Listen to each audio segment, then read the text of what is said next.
Greetings, precious hearts. This is Coach Lean coming to you again with another virtual journal therapy.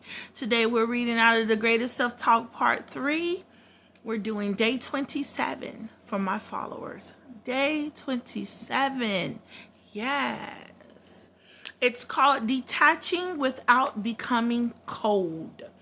Detaching without becoming cold. There's a difference between guarding your peace and building walls around your heart. For a long time, I didn't understand the difference. Every time I got hurt, I told myself I was just done. I mistook numbness for healing, distance for strength, and silence for peace.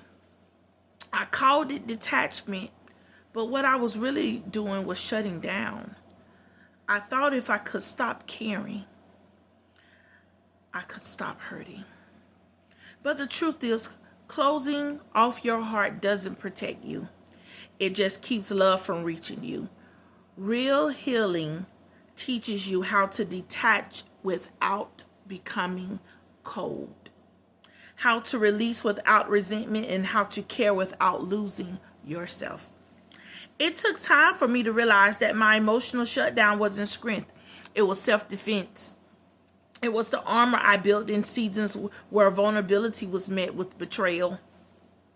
I learned earlier that if I didn't expect anything, I couldn't be disappointed. But healing required me to dismantle that logic.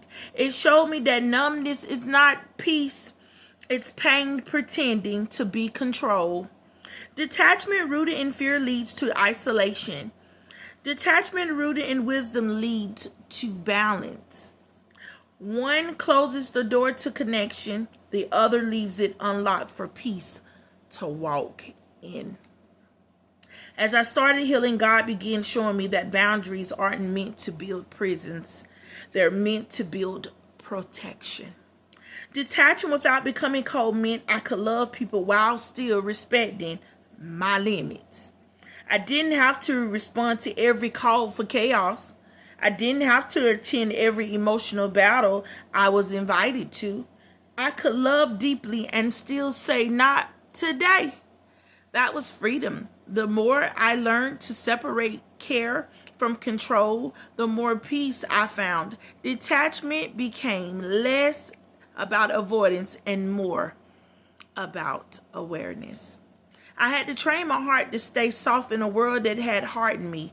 That took prayer, reflection, and intentional grace. I started reminding myself that sensitivity is not weakness, it's evidence that I can still feel. Every time I felt myself growing distance, I paused and asked, am I protecting my peace or avoiding my pain? That question became my checkpoint. When the answer was fear, I prayed for courage to stay open. When the answer was wisdom, I blessed the distance. Because sometimes detachment isn't about walking away. It's about walking differently. It's creating sacred space where your emotions can breathe instead of bleed. If you're reading this or following along with me in your ebook or hard copy, I want you to know that you can protect your heart without freezing it. You can detach without disconnecting. You can guard your energy without losing your empathy. God didn't design you to be numb. He designed you to be discerning. Let your boundaries be built from peace and not pain. Stay soft, but stay wise. Stay open, but stay anchored. The goal isn't to stop feeling, it's to stop bleeding for what doesn't honor you. Detach in love, not in bitterness. Because when your heart stays tender in the face of disappointment, that's not weakness, that's divine strength. I want to encourage you today to let you know that you can detach yourself from what's no longer serving you, and you don't even have to be bitter about it. I want you to challenge yourself today to know that you can keep putting one foot in front of the next and moving on with your life without holding any forms of grudges, resentment, anger. But you can open yourself up to walk in freedom and live a new chapter of your life that's readily available to start being written.